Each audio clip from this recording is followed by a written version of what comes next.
저는 사도행전을 통해서 초대교회의 모습들을 계속 소개하고 있습니다. 사도행전 2장에 보면 오순절에 성령이 강림하여 초대교회가 신학시대의 교회가 시작이 되었습니다. 그렇게 해서 생긴 교회는 빠른 속도로 성장하지만 도전이 없었던 것은 아닙니다. 3장에 가보면 베드로와 요한이 나면서부터 안진병이 된 자를 일으키면서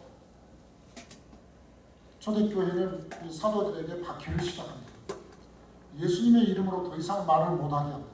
그럼에도 불구하고 이들은 타협하지 아니하고 계속해서 말씀을 증거하면서 초대교회는 성장하는 모습을 볼 수 있습니다. 초대교회의 위기는 크게 두 가지로 도전을 찾아옵니다. 하나는 오늘날의 교회의 위기는 그런데 하나는 밖에서부터 오는 박해입니다.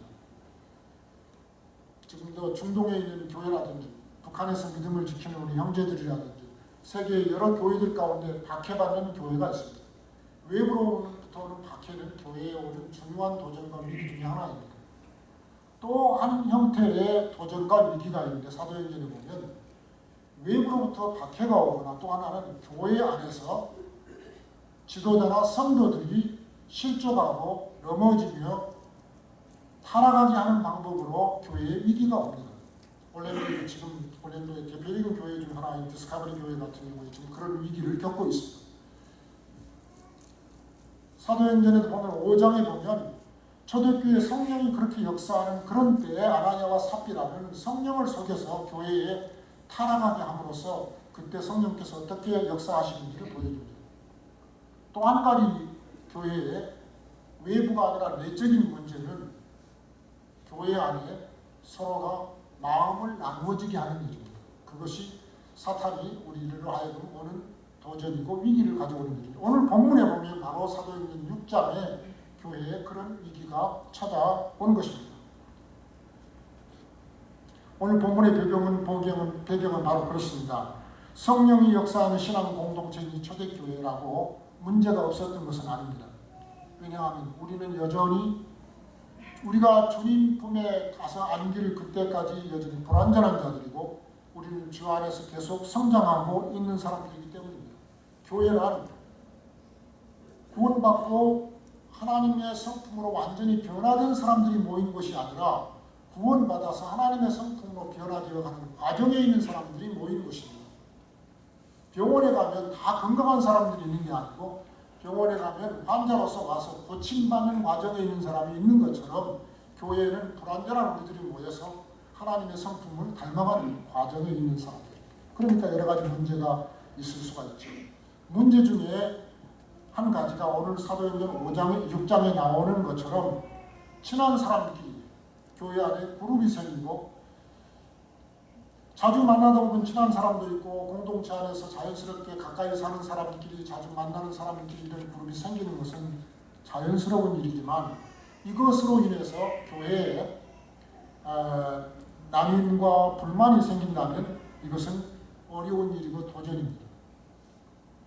성경학자들은 사도행전 6장이 진행될 이런 당시에 벌써 이미 예루살렘 교회에는 약 2만 명 정도의 믿는 사람이 예루살렘에 생겼을 것이라고 얘기를 합니다.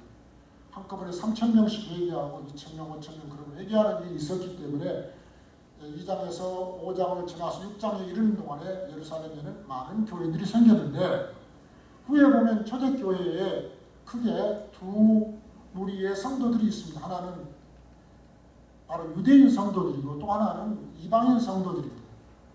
이 둘 사이에 늘 좀 어려운 갈등이 있었던 것은 사실입니다. 그런데 6장에는 보면 아직 이방인 성도들이 교회 안에 거의 없을 때 유대인 성도들만 있을 때에도 여기에도 또한 한 갈등이 찾아왔습니다. 그것은 바로 헬라파 유대인과 히브리파 유대인 사이에 구분이 생긴 것입니다.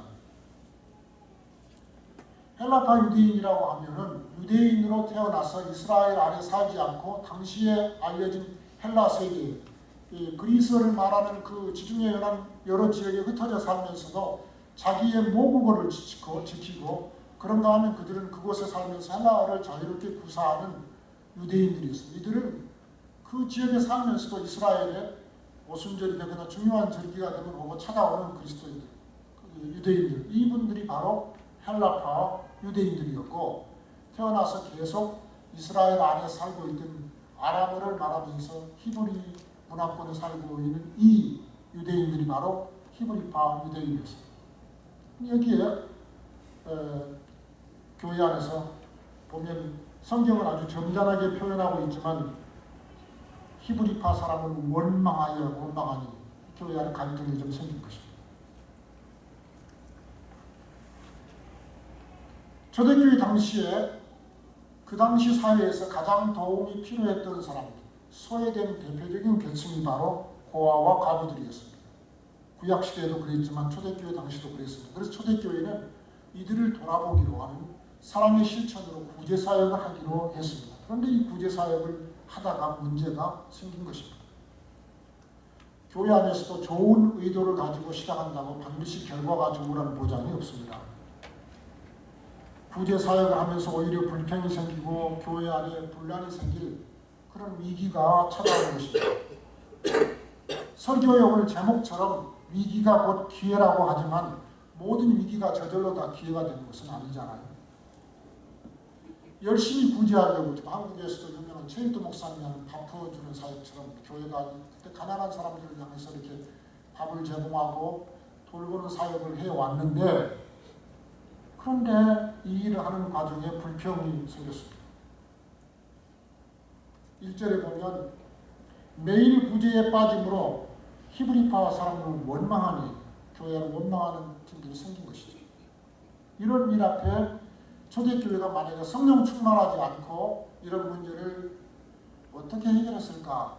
우리 본문을 읽어보면 해결하는 방법이 나오지만 제가 묵상을 하면서 오늘날 교회 안에서 이런 원망하는 사람들이 나오면 어떻게 했을까? 정말 기도하고 성령 충만하지 않는다면 할 수 있는 방법이 몇 가지가 있어요. 제일 처음의 방법은 이런 생각이 들겠죠.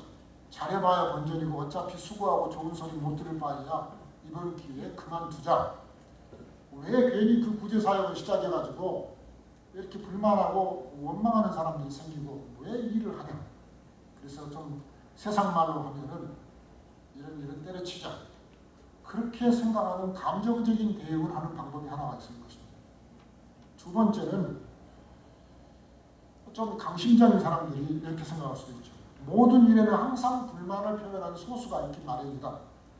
그런 말 귀담아 들을 필요가 없고 밀어붙이자. 이른바 개야 짖어라 급행열차는 간다. 그런 생각을 하면서 교회에서도 불만한 사람이 있어도 그거 그냥 신경 쓰지 말고 우리는 그대로 한다. 그렇게 하는 방법도 한 가지 방법이에요. 그리고 좀 더 생각을 많이 하는 사람들 사이에 기왕에 시작한 구제사역을 잘해보자. 전력을 다하여 제대로 하자. 구제 전문가를 양성하고 사회복지사를 데려오고 이번 기회에 우리 교회 구제 전문기관으로서 확실하게 자리를 잡아보자. 그래서 우선 교회 안에 타스크포스 팀도 만들고 전문가 양성할 계획도 세우고 구제 연구소도 만들고 복지법인으로 등록도 하자. 뭐 그런 굉장한 계획을 세울 수도 있을 거예요. 그런데 초대교회는 그 중에 어느 하나도 선택하지 않았어요. 오늘 본문에 보면 선택한 방법은 낙담하거나 포기하고 감정적인 반응을 보인 것도 아니고 그렇다고 해서 무시하면서 밀어붙이자고 하지도 않았고 교회가 구제의 생사를 걸고 여기에 전념하기로 한 게 아니라 왜 이런 일이 일어나는지 기도하면서 자신들을 돌아보았어요. 그리고 교회가 하나님 앞에 원래 부름받은 소명이 무엇인지를 그 사명이 무엇인지를 우선순위를 다시 찾았어요. 그리고 또 하나 중요한 것은 이 기회를 교회가 사람을 중요하게 여기고 사람을 세우는 사람을 발굴해서 지도자로 세우는 기회로 삼았어요. 굉장한 일입니다. 그래서 정말 성령 충만하기 때문에 이런 일이 일어났어요. 그냥 읽었지만 그 굉장한 일 아니에요? 초대교회 성도들이 이런 기회에. 저는 감동이 됐어요. 초대교회. 정말 이 사람들이 굉장한 훈련을 받아서 그랬으니까 성령님이 도우셨기 때문에 그들이 순종했기 때문에 일어난 일이라고 생각합니다. 본문을 좀 더 우리가 좀 보기 위해서 1절부터 다시 보면 그때의 제자가 더 많아졌는데 제자란 단어가 나오기 시작합니다. 본문에 시작한 제자들이 더 많아짐으로 시작되는데 이는 단순히 믿는 자의 증가와는 다른 표현입니다. 저는 우리 교회 주보를 보면서, 전부터 주보 보면서, 주보에 보면 올랜도 제1장로교회 그 위에 붙어있는 수식어가 있는데요. 예수의 제자 되어 열방을 제자 삼는 올랜도 제1장로교회. 우리가 먼저 제자가 되고 그 다음에 열방에 예수님의 제자들을 세우는 교회. 그게 우리 교회의 표어예요. 그럼 제자에 대해서 아주 심각하게 생각하십니까? 우리 성도님들이. 제자라는 말의 어원은 배운다라는 헬라어의 만다나어에서 온 단어이지만 이것은 단순한 지식의 증가를 의미하는 것이 아니라 예수님을 삶으로 따르기로, 즉 제자란 스승처럼 되고자 하는 결단과 열정이 있는 자예요. 그래서 훈련을 받고자 하는 자고 그럴 준비가 되어 있는 헌신된 자들을 제자라고 말하는 것이죠. 그리고 본문에 보면 구제사역을 시작하는데 이 구제라는 단어도 이 성경의 원문에 나온 헬라어 단어를 보면은 오늘날 우리가 교회에서 집사라고 부르는 이 디아코니아라는 헬라어에서 온 말로 하나님이 베푸시는 긍휼의 대상이 되는 사람들을 돌아보는 일을 말해요. 내 것 가지고 또 교회의 어떤 재정을 가지고 남을 돕는다는 생색을 내는 것이 아니라 하나님의 긍휼하심을 그 마음을 가지고 사람들에게 삶으로 행동으로 보여주는 것이 바로 이 긍휼의 구제사역이에요. 초대교회가 이 일을 했을 때 이 선택의 결과로 어떤 일이 일어났습니까? 첫째는 보면 사도들이 원래 하나님이 부르신 부르심에 합당하게 그 사역에 전념할 수 있게 되었어요. 교회의 사명인과 원래 받은 이 소명이 회복된 것입니다. 교회의 일꾼을 세울 때 하나님 앞에서 그 일꾼에 합당한 부르심이 있습니다. 목사로 세워진 자도 전도사로, 선교사로, 장로로, 권사로, 집사로, 구역장으로 교회에서 직분을 맡아 세워질 때는 거기에 합당한 하나님의 부르심이 있습니다. 우리 모두가 나는 내 부르심 앞에 지금 어떻게 살고 있는지를 한번 내가 서 있어야 할 자리에 바로 서 있는 것인지 돌아보아야 할 때입니다. 제자리에 나는 잘 서 있는가? 두 번째, 이 예루살렘에 있는 초대교회는 이 일로 말미암아 교회에 좋은 일꾼을 얻었습니다. 사람을 얻는 것이 얼마나 중요한가요? 이로 인해서 구제 사역이 잘 지속될 뿐만 아니라 교회에 굉장한 부흥이 옵니다. 여기 새로 세워진 7 집사의 이름을 살펴보면 우리가 물론 성경의 원어에 익숙한 사람들이 아니겠지만 잘 모르지만 여기 나온 7 이름은 모두 다 히브리식 이름이 아니라 헬라식 이름이에요. 이 일도 주의해서 볼 일입니다. 원래 교회 안에 원망하고 이 문제가 생긴 것은 바로 헬라파 유대인들이 구제에서 빠지는 본의 아니게 그런 일 때문에 생겼기 때문에 예루살렘 교회는 지도자를 세울 때 이 헬라파 유대인들을 잘 돌볼 수 있는 사람에 대한 배려를 한 것 같습니다. 그래서 여기 세워진 7 이름들, 5절에 나온 이름들이 다 스테반과 빌립과 브루고로와 니가노르, 디몬, 바나메와 마지막으로 나온 니골라까지 이 이름들은 헬라식 이름이에요. 사실은 이 말은 곧 7 집사를 세울 때 헬라파 유대인 중에서 저는 다 세웠다 그렇게 단정하기는 어려워요. 왜냐하면 히브리파 유대인 중에서도 간혹 헬라식 이름을 갖고 있는 분이 있었기 때문에 예수님이 12제자는 다 히브리파 유대인에 속하는 사람들이었지만 그 중에 안드레와 빌립은 사실 헬라식 이름을 가지고 있었어요. 그렇지만 분명한 것은 교회는 소외당한 사람, 빠졌던 사람, 그 사람들을 위한 배려를 충분히 했다는 것을 알 수가 있습니다. 또 하나 우리 예루살렘 교회의 이 결과로 인해서 우리는 지속되는 부흥과 초대교회는 전보다 훨씬 더 영향력 있는 교회가 되었다. 본문 7절 말씀을 한번 스크린에다 올려주시기 바랍니다. 마지막 절에 7절 말씀을 한번 보세요. 예루살렘에 이제 더 많은 부흥이 와서 수많은 사람들이 하나님 앞에 나와왔지만 특별히 마지막 부분을 보면 이 표현이 나옵니다. 허다한 제사장의 무리도 이 도에 복종하니라. 이 제사장이란 무리라는 어떤 사람들입니까? 초대교회가 설 이때에 예루살렘에 있는 종교 지도자들로서 그들은 이미 기득권을 가지고 있으면서 교회가 생길 때 박해하고 반대를 많이 했던 무리들인데 이 사람들만이도 한두 사람이 아니라 허다한 제사장의 무리도 하나님 앞에 나와서 그 말씀의 도에 복종했다. 굉장한 역사가 일어나는 거예요. 교회의 영향력이 지대해진 거예요. 이런 결과를 보면서 그 비결이 무엇일까? 우리는 위기는 곧 기회이고 도전은 새로운 기회가 된다고 믿고 있는데 과연 초대교회는 이런 결단을 하고 이런 역사가 일어나는 그 원천적인 그 배후의 배경은 무엇일까? 그것은 바로 사도행전이 계속 강조하고 있는 성령 충만이에요. 성령으로 행하는 것이 내게 좀 힘이 들어도 성령께서 말씀하시면 순종하는 것이에요. 성령 충만은 성령님을 절대 의존하고 순종하는 것인데 사람이 어떤 절대 위기를 만나면 하나님께 도와달라고 애원하고 SOS를 보내는 것이 성령 충만인 것 같지만 사실은 저는 그게 성령 충만의 대표적인 모습이라고 생각은 안 해요. 생각해 보세요. 내 힘으로 할 수 없고 모든 것이 다 어렵고 이제는 포기할 때 마지막 도움은 하나님밖에 없다고 생각할 적에 주님 저 두 손 들고 나왔으니 주님 도와주십시오. 그렇게 하는 일은 신앙인이라면 그렇게 어려운 일이 아니에요. 저도 그런 경험이 많이 있거든요.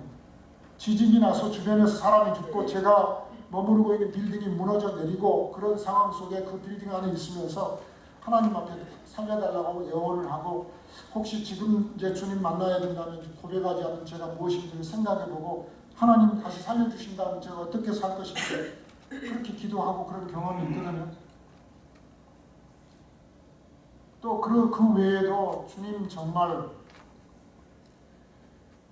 주께서 지금 이 상황에서 저를 도와주시면 제가 어떻게 살겠습니다라고 하는 그런 어려운 시기 속에서의 주님 앞에 결단했던 적이 많이 있어요.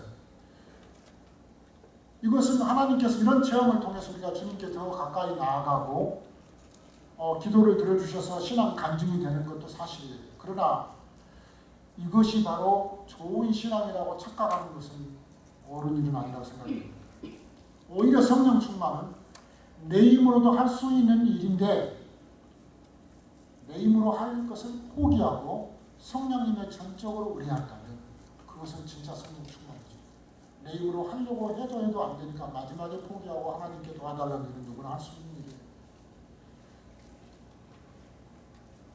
지난 주간에 저는 제 자신을 많이 좀 돌아보았어요.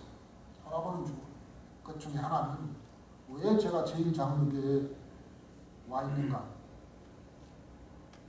와서 주일날 말씀 전하면 그 시간에만 와 있는 것 같지만 사실은 제 마음이 성도님들과 자주 만나고 함께 하나님 앞에 예배하기 때문에 제 마음이 성도님과 함께 있거든요. 그래서 제 자신에게 물어봤어요. 왜 제가 이렇게 됐을까? 잠시 목회자 빈 사이에 땜질하러 와 있는 사람인가? 물론 제 안에 하나님의 교회의 일원으로 교회의 목회자가 비어 있을 때 기꺼이 돕고자 하는 마음이 있어서 순종하고 왔어요. 그런데 제 순종하려는 그런 마음보다도 더 중요한 것이 하나님께서 제 마음에 부담을 주셨어요. 이 땅에 우리의 삶에 일어나는 일은 우리 생각에는 우연히 일어나는 일 같지만 하나님께는 우연이 없어요. 우리의 삶에 매일매일 이루어지는 일이 디바인 어포인먼트, 하나님께서 예비하신 일을 우리가 가고 있는 것이라고 생각한다면 저는 왜 이 시점에 올랜도에 있는 제1장로교회를 와서 돕고 있습니까? 왜 말씀을 전하게 하셨을까? 저는 제 원래 사역의 부르심이 있잖아요. 그 원래 부르심의 한 부분으로 미국에 와서 5년 동안 사역을 해왔고 이제 저의 15년 동안의 해외 사역을 정리하고 한국으로 돌아가는 마지막 마무리하는 단계이고 그 과정에 출장도 많고 그래서 상당히 바쁜 시간에 해외 교회에 와서 돕고 있습니다. 제가 이런 얘기하는 것은 굉장히 바쁜 중에 와서 돕고 있으니까 알아달라면 생색을 내려고 하는 것이 아닙니다. 이런 속에서 제가 하나님 앞에 진지하게 물어봤어요. 하나님, 하나님의 뜻으로 이루어진 일이라면 하나님이 저를 보내신 뜻은 무엇이며 제가 왜 여기에 와 있는 것입니까? 그걸 다시 한번 심각하게 자신을 돌아보는 것이죠. 그리고 목회자의 사명에 대해서 다시 한번 생각해보세요. 목회자의 임무는 원래 두 가지 방법으로 접근해 생각할 수가 있어요. 하나는 교회에서 성도들을 돌아보고 격려하며 권면하고 기도하고 세우는 역할이죠. 목자의 심정으로 성도들의 형편을 알고 상처를 싸매주고 하나님 앞에 치유되고 자라도록 돕는 역할. 이게 목회자의 역할이죠. 또 하나의 다른 접근은 하나님이 이 교회에 보내신 자로서의 사명이에요. 특히 강단에 서면 성도들의 필요에 따라 말씀을 공급하는 면도 없지는 않지만 그보다 훨씬 더 중요한 것은 하나님이 지금 우리 성도들에게 무슨 말씀을 하시라고 하는 것인가를 깨닫고 그 말씀을 전해야 할 사명이 목회자에게 있어요. 그건 그렇게 쉬운 일은 아니에요. 왜냐하면 하나님은 항상 좋은 얘기만, 듣기 좋은 얘기만 하라고 하지 않거든요. 하나님이 듣기 싫은 말이라도 하라고 하면 타협하지 않고 그 말을 해야 돼요. 그래서 훈계를 넘어 책망도 필요하면 해야 되고 그런 말을 해야 될 때는 성도들이 이 말 때문에 상처받지는 않을까 그런 조심스러운 생각이 드는 것도 사실이죠. 그러나 우리는 하나님 앞에서 한 가지 분명하게 물어야 할 것은 사람을 기쁘게 할 것이냐 하나님을 기쁘시게 할 것이냐는 물어야 되죠. 목회자라면 어렵지만 하나님을 기쁘시게 하는 소명에 순종해야 되지 않겠습니까? 그런 마음을 갖고 기도하면서 사실은 금주에 하나님께서 하시기를 기대하는 말씀을 주는 것입니다. 물론 평소에 목회자는 성도들을 돌아보며 위해서 기도하고 양무리의 목자로서 행동하고 사역을 해야 돼요. 저는 성도님들의 한 분 한 분의 처한 상황을 잘 몰라요. 이런 자격이 사실은 없어요. 왜냐하면 잘 모르니까. 그래서 기도하고 제 마음은 있지만 그러나 말씀을 가지고 강단에 서면 그때는 분명히 하나님의 뜻을 묻고 하나님이 전하시라고 하는 말씀을 전해야 되죠.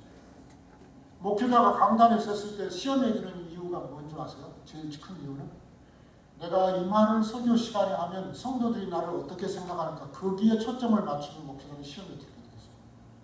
그런데 목회자가 하나님께서 성도들에게 분명히 말씀하시라고 하는 일에 초점을 맞추면 목회자는 하나님의 말씀을 바로 전할 수가 있다고 합니다. 구약시대로 돌아가서 잠깐 구약시대 때의 배경을 보면 구약시대 때 하나님과 이스라엘 백성 사이에 두 역할에 매우 중요한 중재자 역할이 있었어요. 하나는 제사장이고 또 하나는 선지자였어요. 이 선지자와 제사장의 역할은 비슷한 것 같지만 잘 생각해보면 아주 엄격하게 구별되는 역할이었어요. 제사장이란 뭐냐? 백성들의 죄를 다 가지고 백성들을 대신해서 하나님 앞에 나아가는 자였어요. 하나님과 백성 사이의 중재자였죠. 그런 다음 선지자는 뭐냐 하면 하나님과 백성 사이의 중재자이지만 하나님의 말씀을 가지고 하나님의 말씀을 백성들 앞에 대언하는 역할을 하는 사람이었어요. 그러니까 선지자의 역할과 제사장의 역할은 다르죠. 물론 신약시대에 오면 많이 변했어요. 달라졌어요. 왜냐하면 우리 주 예수 그리스도께서 십자가에서 죽으시면서 우리의 대제사장이 되어주셨기 때문에 물론 입장이 달라졌어요. 휘장이 달라지고 예수님께서 우리 모두에게 하나님 앞에 바로 나아갈 수 있도록 다른 말로 표현하면 우리 모두가 다 제사장처럼 살 수 있도록 하나님이 길을 열어주셨어요. 그래서 베드로전서 2장 9절에 보면 우리는 택하신 족속이고 왕같은 제사장이고 거룩한 나라고 하나님의 백성이라고 했잖아요. 그래서 우리가 하나님 앞에 누구든지 바로 나아갈 수가 있어요. 그럼에도 불구하고 신약시대의 교회에 보면 교회의 지도자들에게 주신 역할 중에 하나는 말씀을 풀어 가르치는 목자의 필요성이에요. 그래서 예수님도 베드로에게 예수님이 부활하시고 40일 지내시면서 마지막 승천하시기 직전에 남기신 말씀이 3번이나 강조해서 내 양을 먹이라, 내 양을 치라고 했어요. 이런 상황에서 우리가 하나님 앞에 드려지는 우리 교회와 예배에 대해서도 생각합니다. 교회의 3대 사명이 뭐죠? 교회의 제일 중요한 3대 사명, 늘 저는 그 생각을 해봐요. 하나님 우리 교회는 지금 교회가 원래 주신 하나님의 사명을 감당하고 있는 것입니다. 첫째는 하나님 앞에 나아가는 예배예요. 첫 번째, 우리 하나님을 경외하고 하나님을 하나님으로 인정해드리는 예배예요. 두 번째는 성도가 서로 사랑하고 믿음의 공동체를 세워가면서 함께 믿음 안에 성장하는 것이에요. 그러기 위해서 하나님이 교회를 주셨어요. 세 번째는 교회는 복음을 듣지 못하는 사람들이 하나님의 복음을 전하라고 교회를 세워주셨어요. 이 세 가지가 교회의 사명 아니겠어요? 자, 그런 교회의 사명 앞에서 저는 올랜도 제1장로교회를 생각합니다. 지금 우리는 하나님 앞에서 믿음의 공동체로 사명을 다하고 있는가? 아니면 사소한 일로 작은 견해처럼 본질적인 문제가 아닌 일로 시간을 보내면서 원래의 사명을 등한히 하고 있지는 않은가? 그러다 보면 주변의 영혼들은 죽어가고 가까이서 지켜보던 믿음의 나간 자들은 시험에 들고 또 의견 차이로 인해 성도들 사이에 마음의 골이 깊어가면 성도들은 나뉘어질 수도 있고 우리의 사랑하는 자녀들은 어른들의 그런 모습을 보고 회의를 느끼면서 교회를 떠나고 앞으로 자라서 교회의 일원이 되는 것을 심각하게 고민할 수도 있잖아요. 그래서 우리가 우리 교회의 이런 시점에서 하나님 앞에 우리들이 정말 깊이 기도하고 우리 자신을 돌아보고 교회를 다시 보기를 원해요. 기도하면서 말씀을 준비할 때 하나님께서 제게 그 심정과 그 말씀을 주셔서 오늘 전하는 거예요.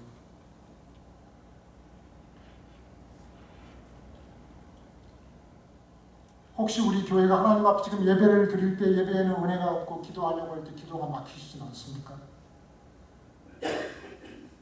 성도의 교제를 하려고 하지만 교제하는데 성도끼리 막힌감이 생기고 힘들지는 않습니까?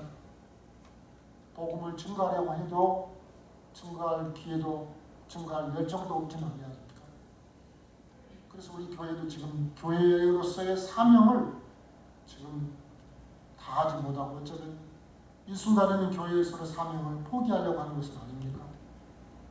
반대로 우리가 힘들고 지금 어려운 때이지만 하나님 앞에 우리 교회가 하실 일을 우리가 기대하고 내 마음에 좀 힘들어도 말씀에 순종하면서 성령의 명령에 절대적으로 따르면 우리는 전에 경험하지 못했던 믿음의 공동체의 부흥을 그 역사를 체험할 수 있을 것입니다. 이것은 제 얘기가 아니고 성경에 하나님이 약속하신 것입니다. 저는 현재 진행되고 있는 목회자 청빙 과정을 잘 모릅니다. 그리고 저는 절대로 직접 관여할 생각도 없습니다. 그러나 이 일을 위해서 기도하며 하나님 앞에 관심을 있습니다. 왜냐하면 목회자가 빈 기간 도와온 사역자로서 모든 것이 순탄하게 잘 되어 교회가 부흥하고 하나님의 사명을 감당하기를 간절히 원하기 때문입니다. 한 가지 아는 것은 이 일은 그렇게 쉬운 문제가 아니라는 것입니다.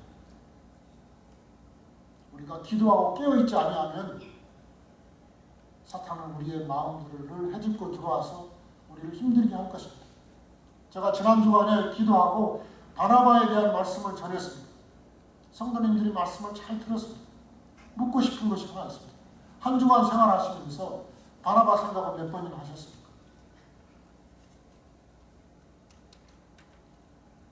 교회 안에서, 교회 밖에서, 가정에서, 내 삶에서 어떤 문제가 왔을 때 바나바를 통해 하나님이 주셨던 말씀처럼 살고자 하는 결단과 의지가 있으셨습니까? 그래서 이 시간 하나님 앞에 한번 진지하게 묻고 싶고 몇 가지 질문을 드리고 함께 기도하려고 합니다. 조용히 눈을 한번 감으시고 사람 생각하지 마시고 하나님 앞에서 자신을 돌아보면서 이 질문에 대하여 정직하게 하나님 앞에 답을 한번 해보시기 바랍니다. 나는 우리 교회가 지금 해야 할 일이 무엇인가를 하나님 앞에서 구하고 찾고 있는가? 아니면 그냥 내 경험으로 평소에 하던 대로 교회에 그냥 출석하면서 내 주장을 하면서 신앙생활을 하고 있지는 않은가? 두 번째로 나는 다른 형제의 말이나 주장 또는 행동 때문에 시험에 들거나 섭섭한 적이 있는가?